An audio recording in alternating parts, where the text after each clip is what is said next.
The following is a Hoop Ball presentation.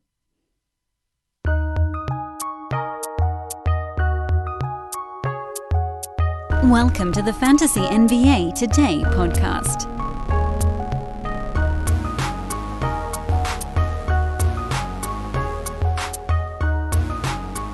Well, I lied. Sorry, guys. I lied. I thought that today we were going to crack open the Dan Besbris buckets. But then I remembered after yesterday's podcast, because thank the good Lord I had actually set a calendar reminder and a phone alarm reminder, that yesterday, Wednesday, August the 18th, we actually had a mock draft going. Kind of forgot. Ended up doing my part of it while playing Mario 3D World with my 4-year-old. Because, well, life is life. And so that's caused a little bit of retooling of our Fantasy NBA Today calendar, which I will tell you about momentarily. First of all, hello, welcome to the show. It's Thursday, August the 19th. It's episode 89 of our fantasy offseason, provided I've actually done my counting right, and I am not at all certain that I did. Fact is, I've now kind of forgotten when things happened. I think that's right. I don't know. I might be way off. I might be far less than that, actually. Oh, Lord, someone do the math for me on this one. I'm a disaster. That can't be right. It can't be 80-something, can it? Now I got to do it. Now I got to count it up live on air again. What is that? That's week 1, 2, 3, 4, 5, 6, 7, 8, 9, 10, 11, 12, 13. Yeah, all right. We're at the tail end of week 14. No, so I'm way off. That's complete. Oh, my goodness. This is episode 68? Not 88. What, have I lost my mind? Have I forgotten how to do math live on air? It doesn't matter. It doesn't matter. We're doing shows. That's all that really counts. We are 2 months from opening day in the NBA. October the 19th. We're exactly 2 months away, which means we are officially in count-up season, not countdown anymore. So that's good. In any case, this is Fantasy NBA Today. I'm your host, Dan Besbris, flailing all over the place at the front end of a podcast as I try to count days that I've deep knife carved into my prison wall in here. My prison, of course, being the 5-foot by 4-foot corner of my bedroom that's turned into my full-time office. But we manage, we survive somehow as best we can. So here's what I'm talking about. First of all, follow me on Twitter at Dan Vespers. Follow Hoopball on Twitter at HoopballFantasy. Here's what I'm talking about. My plan was today to embark upon the Dan Vespers bucket method. But then yesterday a mock draft popped up that I had forgotten about, hosted by our buddy Josh Lloyd. It was a pro mock, a way too early pro mock, but free agency is done, so things are settling a bit now, and it's time to start looking into that sort of thing. We don't have ADP data. We don't know what the public is going to do. We don't know what the different sites are going to be putting out, so it's really hard to take too much away from any one individual mock, but we're going to go over some of that stuff today and tomorrow. What this also allows is, and as we talked about on yesterday's podcast in the sort of bucket methodology episode of Fantasy NBA Today, I want to have public perception data before I start slotting guys into buckets. Thus, there really almost needed to be an in-between step between the methodology show and the actual bucket shows. And it's weird to say this, but the in-between step is actually making a very rough rank list. Not so much necessarily assigning actual numbers to players, but aligning them in a bucket-like order where you don't have clear delineations between where the cutoffs are. And frankly, late swaps based on public perception and then determining where those cutoffs are. We can't really do the full bucketage. Yeah, that's right. I'm making up words. Until we know how the world at large, the other big websites, the biggest websites, ESPN, Yahoo, how they feel about particular players, because that influences the market way more than any one fantasy podcast or fantasy writer actually could. We have impact. It is tangible. This show has it. Brews B150 has it. And his far more than my show. But these things are small potatoes compared to Yahoo's pre-ranks. That has the biggest single impact on how ADPs turn out on draft day. The single biggest impact. And I want you guys to remember how to separate the nuance in your head. That doesn't mean that Yahoo's pre-ranks are going to just become the ADP. But if you look at ADP and compare it to everything else, you will find the closest. This is like a DNA analysis kind of thing. You'll find the most similarities with the website's pre-ranks that you are pulling the ADP data from. Yahoo's ADP data will most closely resemble Yahoo's pre-ranks. It's pretty straightforward, but at the same time, people sometimes forget this as a handful of players move around, and they're like, well, these pre-ranks are, I don't need to study these. No, I mean, they still give the bulk of the data. All that to say, I need a weekend. That's kind of what it comes down to. We need more data, which is not going to come for a little while, but as long as we're waiting on the data, we really need to build a rough chart. And I think we probably only need to go about 100 players deep on said chart, because once you get beyond that point, it's a big fat who cares. And I know what you're thinking. Dan, aren't guys outside the top 100 relevant on draft day? Yeah, but they're going to be in our top 100. So those guys are not any longer outside the top 100, in as much as they just might appear there on some other page. But we're not going to put numbers on it. It's not going to be like 1 through 10 and then 11 through 20. It's really going to be like, okay, here's a rough order. How do we figure out who goes in which bucket? I need more than the handful of minutes I have on a given weekday to get all that data together. This is going to be the topic of a lot of episodes of Fantasy NBA today. I want to make sure that it is spot on, because we're going to unearth some pretty significant values, and we're going to have to make sure that those guys stay values as data from across the fantasy landscape comes rolling in. So today, with all of that pushed to the shelf for next week, episodes presumably 71 through 75, but again, I've now lost track of how to count. So, fart sound effect. Next week, we're going to get more into that bucket stuff. Today and tomorrow, Thursday and Friday, we're going to be looking at the results of the mock draft that I worked through yesterday with not that fine-toothed of a comb. And I cannot stress this point enough. Use this as very much a first pass analysis at not so much where guys are actually going to go, because until we get, again, the big sites pre-ranks, we don't know where players are going to start.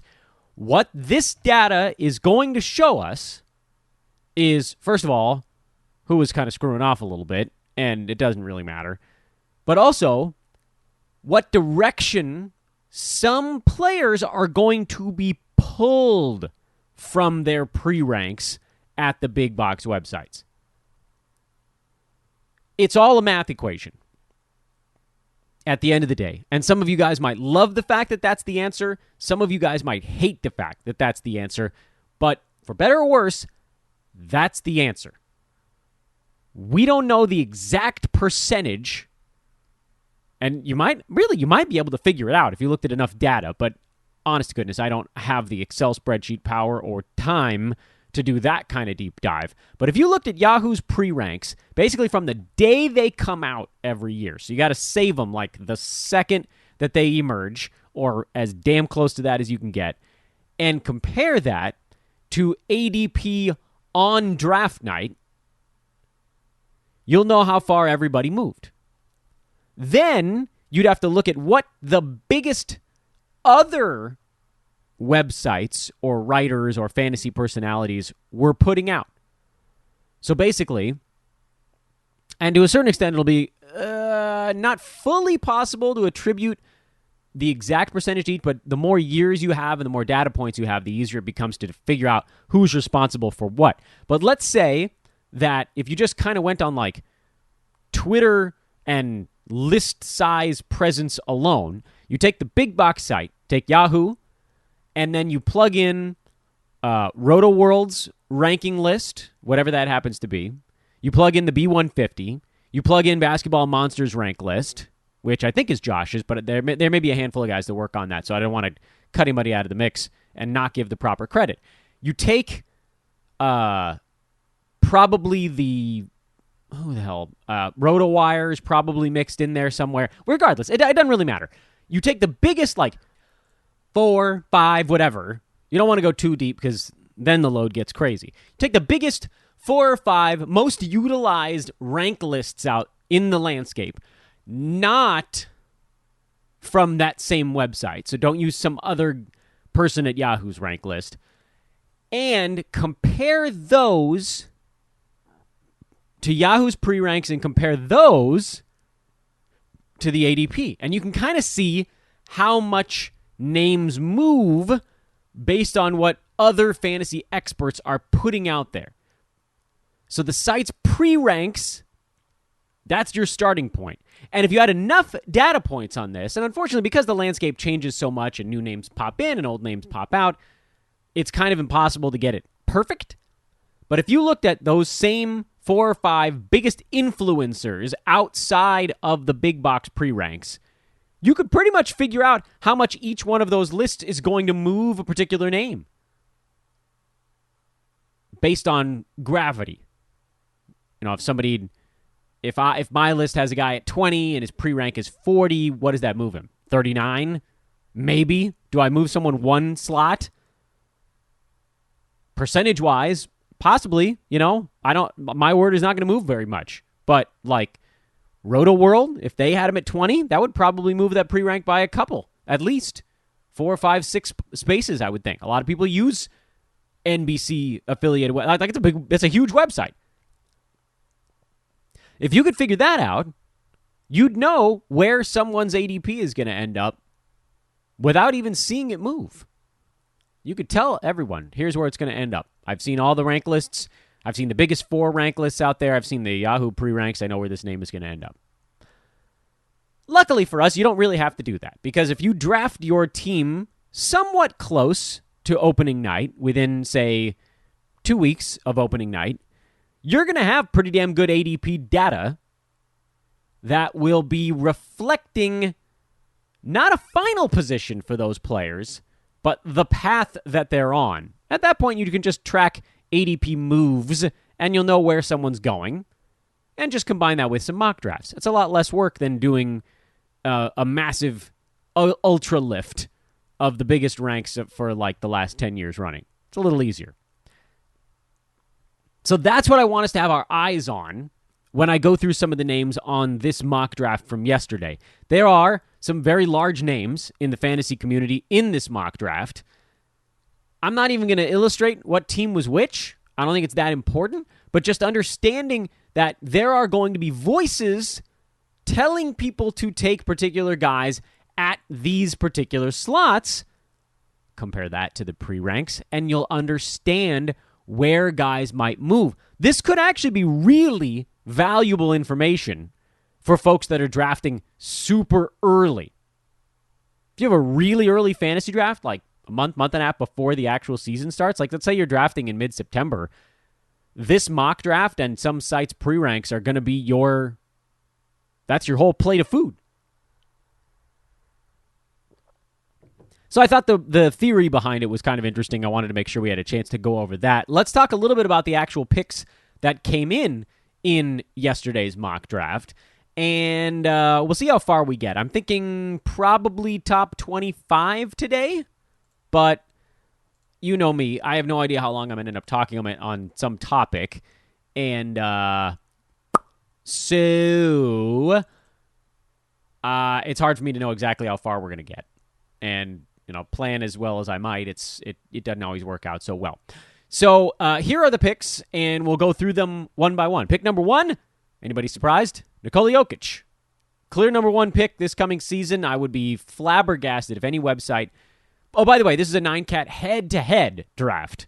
So valuing durability a bit more than the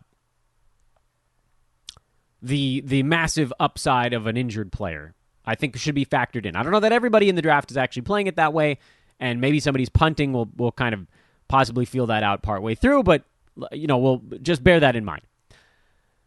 I don't know that there's a format out there where Nikola Jokic is not the number one pick. He's shown himself to be one of the most durable players in the NBA. He was number one on a per-game basis. He was number one by totals last year, and he just blew everybody out of the water. He was a late first-rounder better than the number two player in fantasy last year, which was Steph Curry. Yeah, that's the difference between having the best player in fantasy. If you had Nikola Jokic on your fantasy team, you were probably in the top 4 in your league with doing almost nothing else. That's how important he was. You had to do other stuff to get it all done, but he was the answer to the question that I sometimes ask, is there any player that could actually win you a fantasy league on a particular dice roll? And Nikola Jokic was almost the answer to that question last year. That's how good he was compared to everyone else. It's relatively unusual for the number one per game guy to also be the number one durability guy. So he actually, not only was he number one on a per game basis, by not that much, but by a decent margin. Like Steph was number 2, Jokic was number 1 on a per game basis. Steph was like about a 4th rounder behind Jokic on a per game, but Nikola played 9 extra games, and so that's where he opened up that crazy large late first round gap. That doesn't happen very often. Look at the previous year. James Harden was like a 3rd rounder ahead of Anthony Davis. That's still a pretty good size jump because he played 68 out of their 72 games and AD played 62. Those extra 6 games were a big difference. Harden was also number 1. I mean, last year before the shutdown was not that dissimilar, I guess, that the number 1 per game guy was also one of the more durable players on the year. And Harden's done that type of thing before. 2 years ago, he was the number 1 player per game, and he and Paul George and Kat were sort of the 3 durable guys that year. The previous season, Anthony Davis was number 1 by averages, but he wasn't the most durable player in the league. So he actually had a pretty good-sized gap over Steph Curry on a per game, but a number of other guys actually closed that gap, Kat being the primary name in that discussion, who played all 82 games that season, and so closed the gap a little bit on AD. All that to say, the number 1 guy, not a whole lot of discussion going on that front this year. It's Jokic. We've heard rumblings that Michael Malone's going to try to give him a game off here and there, but Denver is going to be good and not great this season, so they can't really afford to have him resting a ton of the time. They want home court advantage. The altitude is a big help for them. They're hoping, I would imagine, to get Jamal Murray back somewhere very close to the end of the season, and they're going to want to be in okay position if he's even remotely close to playoff ready, which feels like a stretch, but I guess you never know. Maybe somebody comes back a little bit quicker and it doesn't re-aggravate things. I hate the idea that Jamal Murray's going to be coming back like right before the playoffs and then push himself. Feels like a recipe for another injury, but whatever, not our problem to solve. Nikola's number 1. Nobody's arguing with it.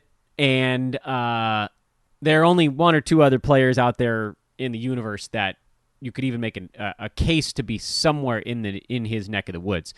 Player number 2 in this mock draft was James Harden, which is fine. I mean, he's a guy that we know could be number 1 if the chips fall properly. Presumably, he's going to be healthier this coming season.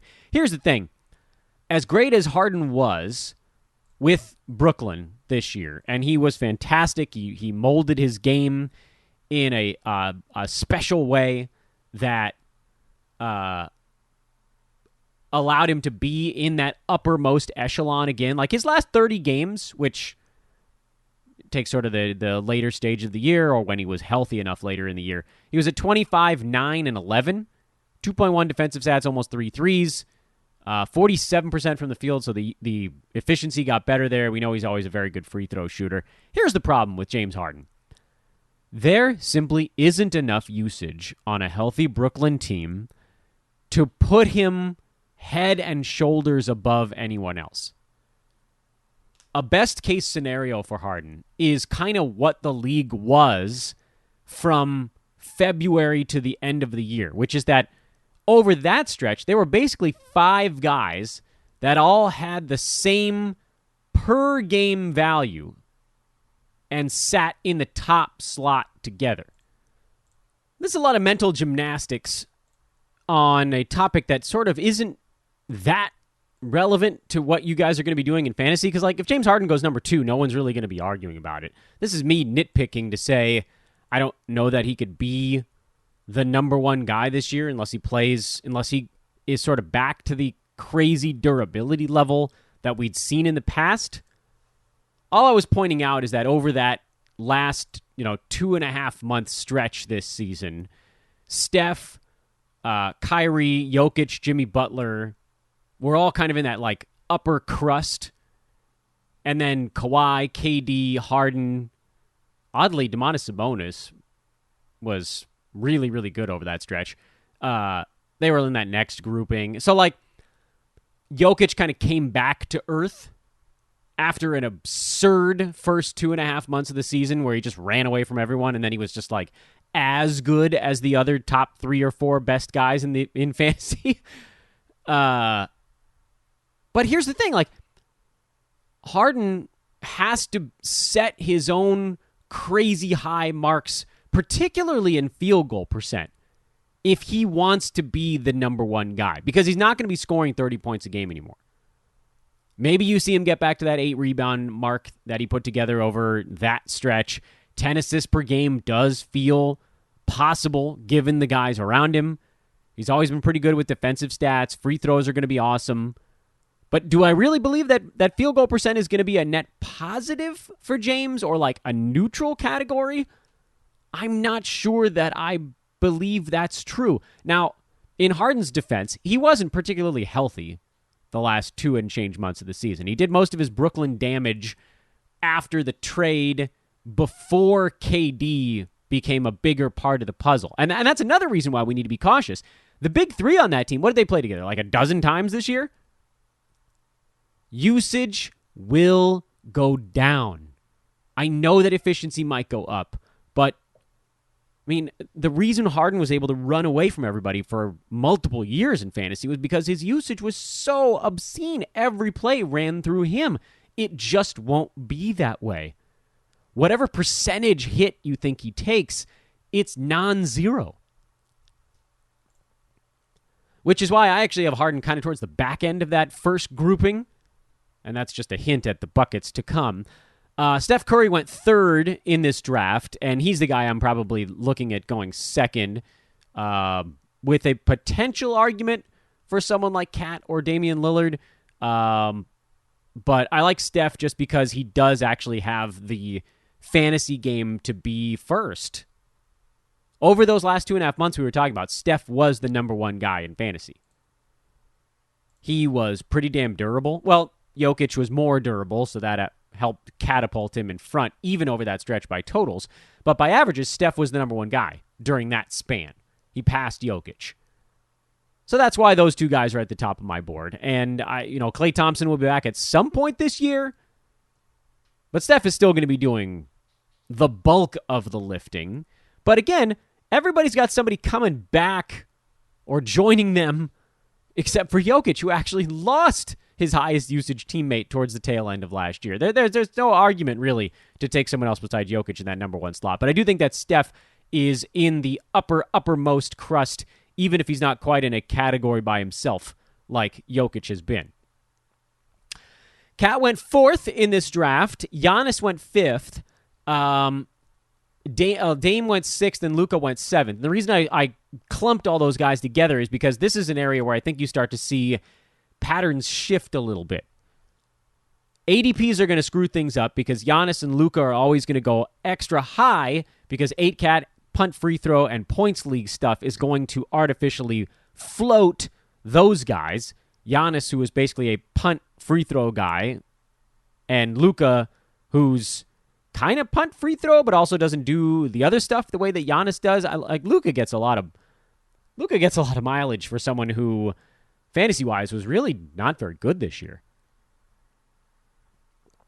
8 Cat, of course, he gets a pretty large bump, but like the lack of defensive stats for Luka, I know he's an unbelievable basketball player, so it's weird to frame it like this, but he's like in your all overdrafted 9 category guys. Does he get better? I don't know. Plays through a lot of stuff because his team needs him to, so that's an argument to be made for head-to-head, certainly. But again, the reason I wanted to bring these guys up in particular, and by the way, we should probably just target first 24 players on today's podcast because 25 is, one pick into the third round? That's a little bit dumb. I like Cat. He's got help now. I think he's going to be more durable. Minnesota looked like they were having fun. One thing we do need to keep in mind is that Cat is probably going to get a tiny bit overdrafted, which I know sounds kind of dumb. But Karl-Anthony Towns was actually on the turn. He was a turn-level guy his last 40 games this year. 25 points, 10 boards, 5 assists, 0.7 steals, 1 block. The key is going to be that 1 block needs to be like 1.3, and field goal percent needs to be closer to 50, and it was at 48.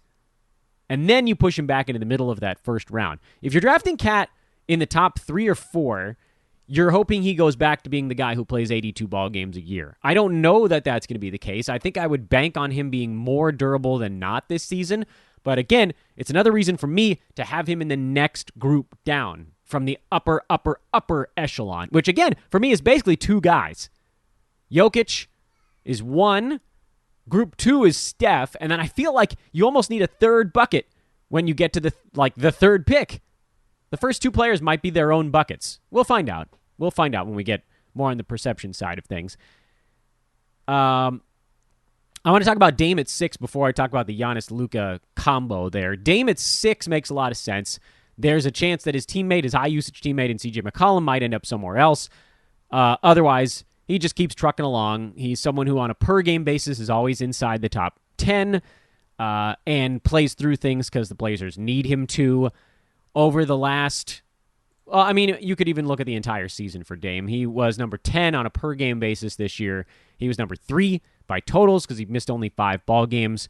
He's just a really safe pick in the first round who probably won't exceed his mark on a per-game basis, but great for head-to-head because he doesn't miss ball games. Giannis, Luka, you better be punting. You better be punting. I don't want anything to do with them in the upper first round in Roto. Giannis was number 15 by totals. He missed 11 ball games. They're going to be very careful with him off the championship run. Luka, who got a bump by totals because he was, by all accounts, relatively durable this year. What did he play in what did I say, 66 ball games? He was number 26 there. You have to hope that his free throw percent just magically jumps by 6% this year. If it does, great. You got yourself a first rounder. If it doesn't, you're pushing second round. That's where he was at. He was just outside the second round. Luckily, those 2 guys are going to clutter the middle of the first round, and it's going to allow other guys to go later than they should. I actually had the next pick, and I took Jason Tatum at 8, and it wasn't a really big decision for me, which I maybe is a little bit kind of a stupid way to put it. Tatum was number 8 this year. He played 64 out of 72 games. Yeah, I think COVID protocol stuff is still going to be around for next season, but he'll be better. Boston's going to be better. They're just going to have a better flavor around the team, and he's going to dominate. He's great and he's durable. It's a fantastic head-to-head pick at 8. In Roto, I might have hesitated a little bit. If you're in Roto games cap, you could look at like a Kevin Durant because he could be a top 5 per game guy.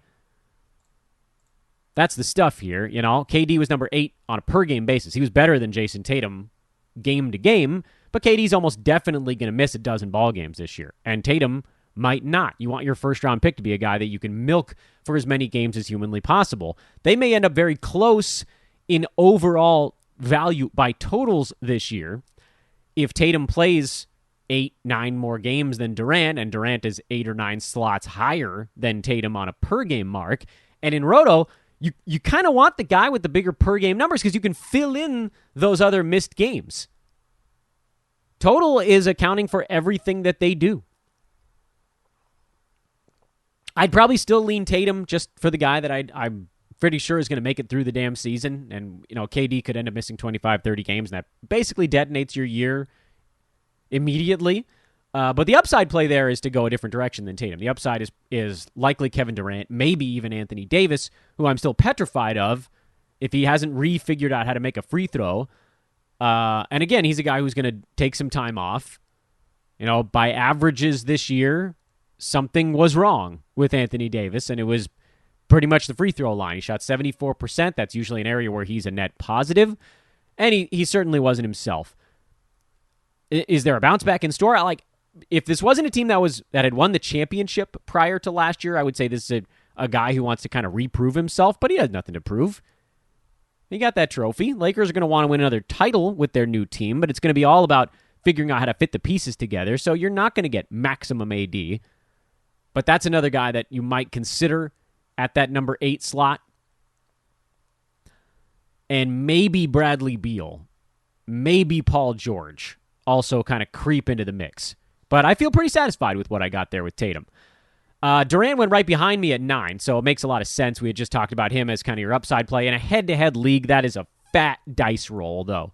This feels very much like a Roto Games Cap or a weekly league type of dude, because I can't, in an unlimited games format, imagine taking Kevin Durant with my first-round pick and just what if he misses 4 weeks?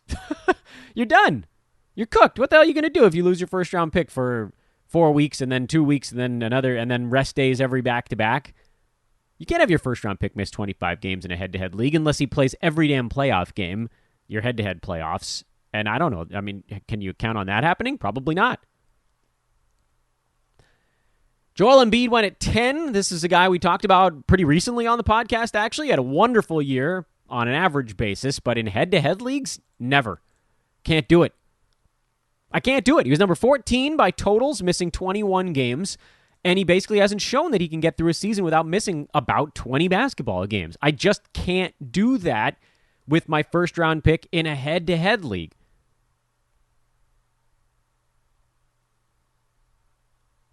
I'm not sure that I could recommend it in a Roto League either, but the sales pitch is a little bit easier. Hey, he misses 20 games, you fill him in with someone else, because when he's in there, he's so damn good. Top 6 per game this year, number 6. It's the Kevin Durant argument all over again. But I just can't in head-to-head. I can't do it. Bradley Beal went at 11. I really like that pick. He's the alpha in Washington again, and he's going to get all he can handle. We saw that he actually was able to more or less maintain his efficiency the last time he had that role, which was only the previous year. He was number 11, took 23 shots a game, played as much as he could, even in a season that was kind of frittering away. You could even look at the previous year. He was number 14, taking 20 shots a game. He'll get 20 shots a game.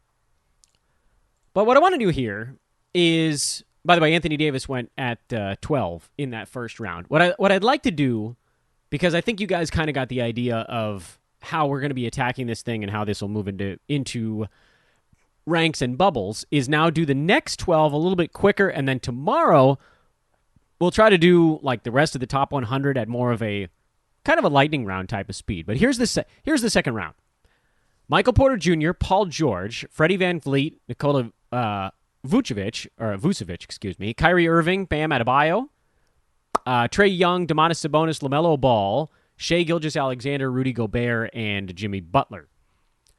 What I think is important to take away from this is, again, not necessarily that this is where guys are going to go when things are sorted out, but rather, what do we think a big box website is going to have, and then what would this do to it?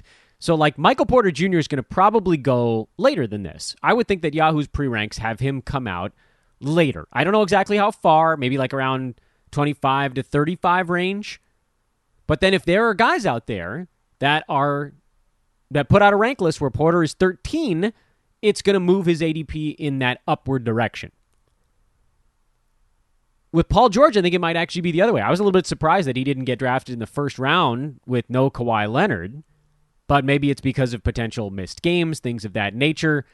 He's going to have to do a whole hell of a lot for the Clippers, and maybe you're looking at Paul George from a few years back with OKC, when he was a top 3 per game guy.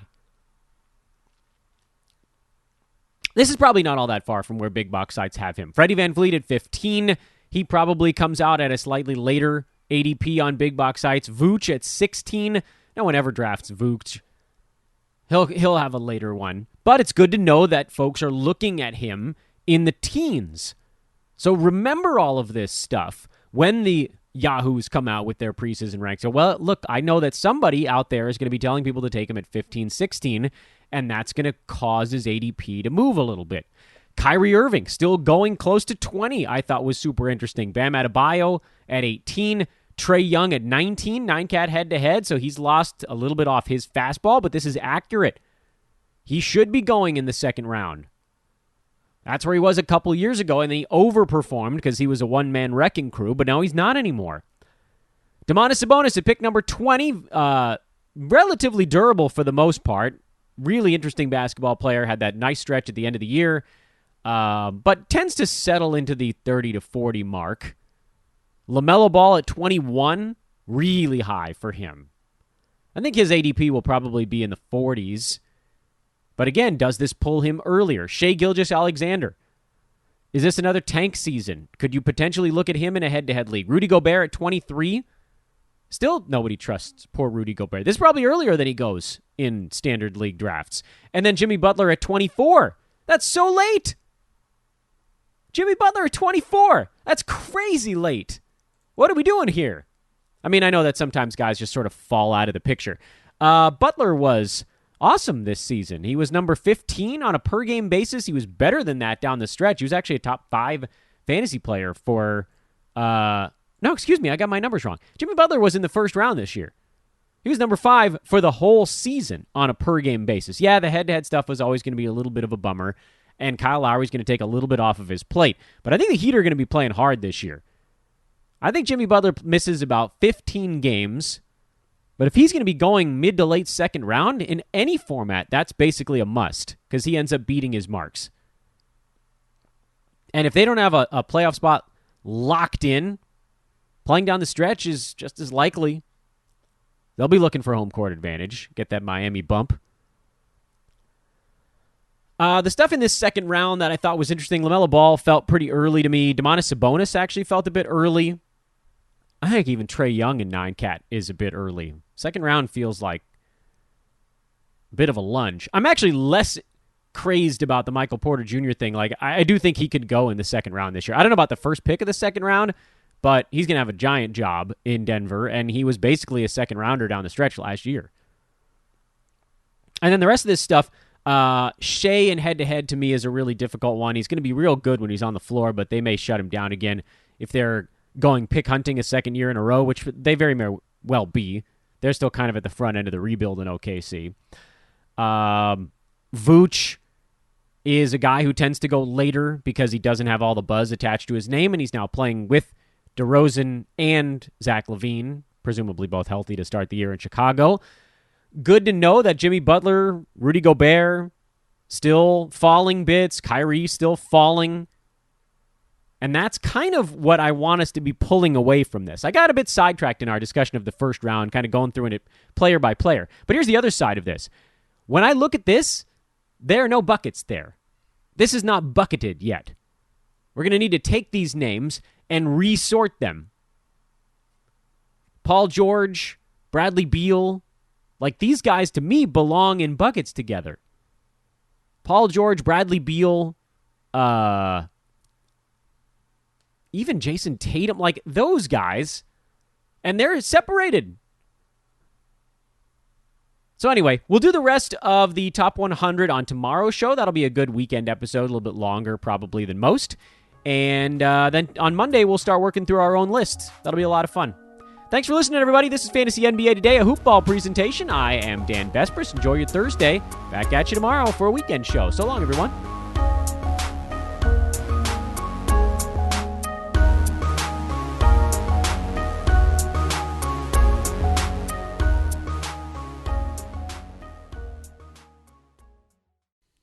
This has been a Hoop Ball presentation.